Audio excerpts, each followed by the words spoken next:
Okay, 3, 2, 1, go.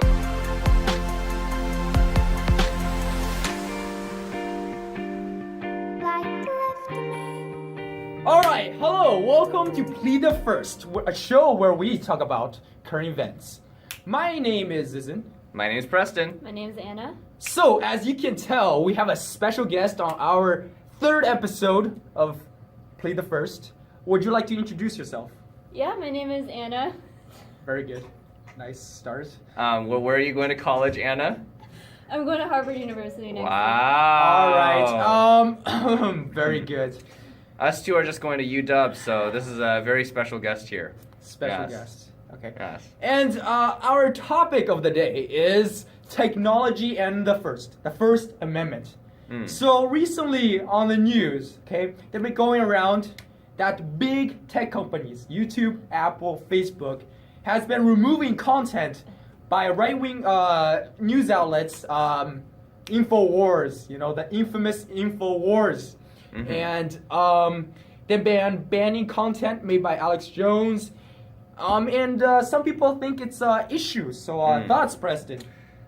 Well, I think that when it comes to the First Amendment, many people have misconceptions about it, right? They think that, for one, like, other people have to respect your opinions, or, you know, that the government has to protect your freedom of speech everywhere, right? But in cases where it's you speaking on private institutions, right? When a private institution enables you to have a voice somewhere else, right? Or worldwide, if they enable you to have worldwide reach, and they don't like what you're saying, and you're on their platform, right? You are not entitled to their services. You are not entitled to having a place to speak on Twitter, right? Nobody has to be there to say, yes, you have a right to speak on Twitter specifically, right? Because Twitter is a service in the end, right, that is owned by someone and managed by someone, right? And if they want to say that you cannot use our services if, say, your speech is too large, right? Because our service, you have 40 gigabytes of a message and we can't send that over the air, right? Well, that's a very interesting example. Yeah, it's an interesting example, but it really shows that you can't have unlimited First Amendment rights in cases when you're using other people's property to have your speech. But I'd love to see what your opinions are on this. I mean, that's an interesting claim because we've had a lot of talk about net neutrality lately, correct? And the main, I feel like the general consensus on net neutrality is that it is a positive thing, that we should not be allowing internet service providers to be restricting freedom of speech in any possible way. And in these cases, internet service providers are private companies and they are providing a service for the public. However, it is agreed upon that the internet is a way for people to express their freedom of speech, and that internet service providers who are treating information differently, they are repressing that freedom. So I would like to get your opinion on this too, because there is a lot of thought, right, on whether the government can force other people to stand other people's opinions. So what do you think about that? Oh, that's the thing. I was gonna ask Anna. It's like, okay, if that's your view, like, who is there to enforce that content doesn't get taken down? If it's by the government, I have to disagree. Like Preston said, if individual companies, you know, if they provide a service, they should have the option to kind of filter whatever content is posted on their media. But I don't know. It's at the same time, these companies have gone public. A lot of people hold their stock. So I don't know. In my mind, it's just like, I feel like if they're doing the wrong thing, the markets will punish them. I feel like that's what happens in a capitalistic world. But thoughts on that, Anna? I mean, the market isn't always self-correcting. That's true. So in that case, I believe that in this case, in Alex Jones, you've seen all of the major social medias block his content. And right now, many people are fine with that because it is content that they disagree with. But if a major news channel such as CNN was somehow blocked on all the major news contents and TV, then that would be extremely, there would be a lot of controversy around that area, right? Yeah. And I mean, you see there's a lot of government regulation on broadcasting and expression of freedom. So there's TV, there's public broadcasting, correct? And in that way, there's a lot of content that can't be restricted Mm-hmm. by different news networks. Yeah, I think that it's an interesting thing to bring up because, like, where would you draw the line on that, right? Because many private companies, right, that have social media networks like Twitter, Facebook, Instagram, right, if you post something that has like a bunch of explicit swear words, or you have something that is too explicit for the younger audiences on that site to see, they can take that down, right? So I'm just wondering where you stand on that. If I post, right, something that you just look at it and your eyes melt because it's just so disgusting, right? Right. Would people watch your videos though, to begin with? Exactly, right? I mean, like, I suppose, but like, the thing is, like, wait, what is your point with that? So I was kidding. That was a joke. That was a joke. Wait, I know, but like, what is the meaning of that? Like, people don't have to watch it. Maybe some people do. Okay, Right. so I feel like another thing why they banned him specifically and banned InfoWars specifically is because there are a lot of views. If you're like a small channel, you can say some crazy stuff. Like, you probably won't get monetized. Like, on YouTube, you would definitely not get monetized if you're continuously swearing. But the thing is that, like, even small-time YouTubers, if they post something that is against the terms of service and conditions on YouTube, you can report them and they'll get taken down. It's not just because they have a lot of viewers. It's because it's against the terms of service. It's against what YouTube wants to promote. It's against what Twitter wants to promote, right? If the private service that you're using disagrees with you, you're not entitled to be able to use their service. Yeah. Of course, I mean, YouTube has the right to control its content and make sure it doesn't become a toxic community. So, in that, I mean, you don't want Reddit to become 4chan. And so, Oh yeah, for sure. Oh my goodness. yeah, so Reddit obviously controls its content and heavily moderates some of its content in order for it to be a little more on the controlled side. So, but, I mean, there is a line to draw in that scenario, because I do agree that private companies should have the right to control their content and kind of create the community that it forms. But shutting down one point of view from all the different social medias, which encompass pretty much how people get their information now, is pretty extreme, and I think that is over the line. Sure, but InfoWars doesn't necessarily even need Facebook, right? They have Infowars.com. Yeah. So would you say then that the correct thing to do here is to force Facebook to host InfoWars? Because I don't think that's a good plan for. I don't think that it's legal, for one, right? Because you can't force a company to say something that it doesn't want to, right? I don't think that it's necessarily correct, because this is a private company. Somebody owns this company, and they get to control what message is being spread from their company, right? If you make a company for the express purpose of promoting, let's say, breast cancer, right? And you have a comment section there. You wouldn't be promoting breast cancer. I mean, Okay. the cure for breast cancer, or maybe you are promoting breast cancer. I love breast cancer. Maybe that's your website. Hopefully nobody cites me on that. But like, and then you have a comment section there, and some people start talking about other things that you don't want them to talk about. You're not forced to host them, right? You don't have to host them using your money, right? So what would your solution be there? I'm just wondering.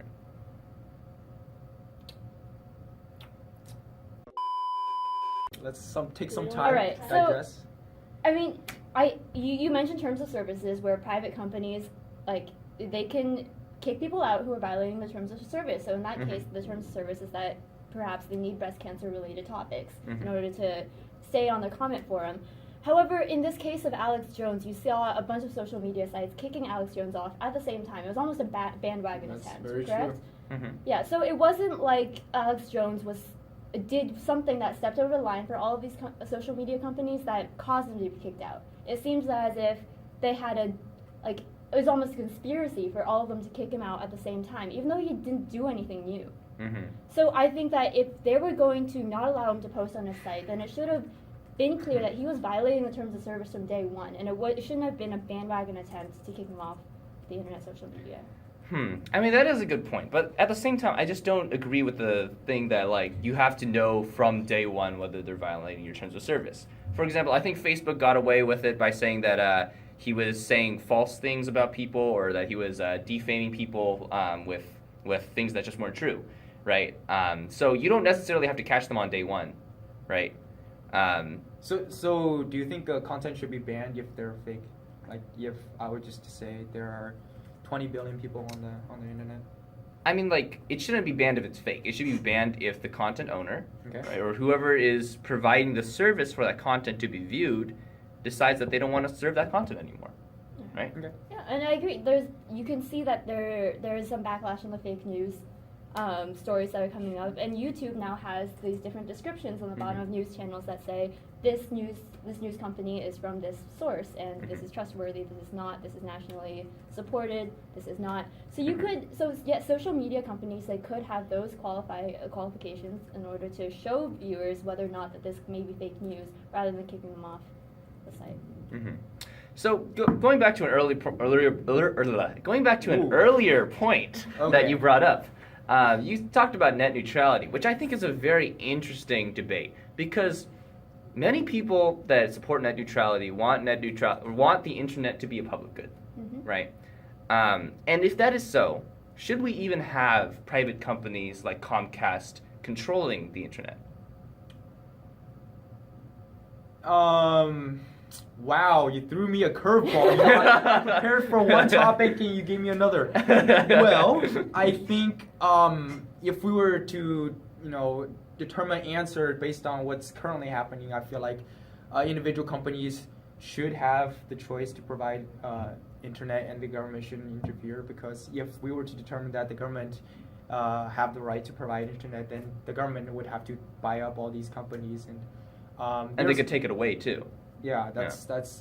I don't think it's efficient. Mm-hmm. If one day we determine that the government, is providing slow internet, we have no choice, right? Mm-hmm. But if we have private companies, then we have like a chance. If a company does something bad, we can, look for another company, or investing in a new company that's probably provide better service. I mean, yeah, adding on to that, you can see in the Bangladesh, there were the riots recently, that the government actually shut down mobile internet so that the citizens couldn't receive the news, and they couldn't ask for help from other sources. So in that case, where if you have a corrupt government who is in charge of the internet, that is a very, very dangerous thing to have, and is a very high position of power for the government to have.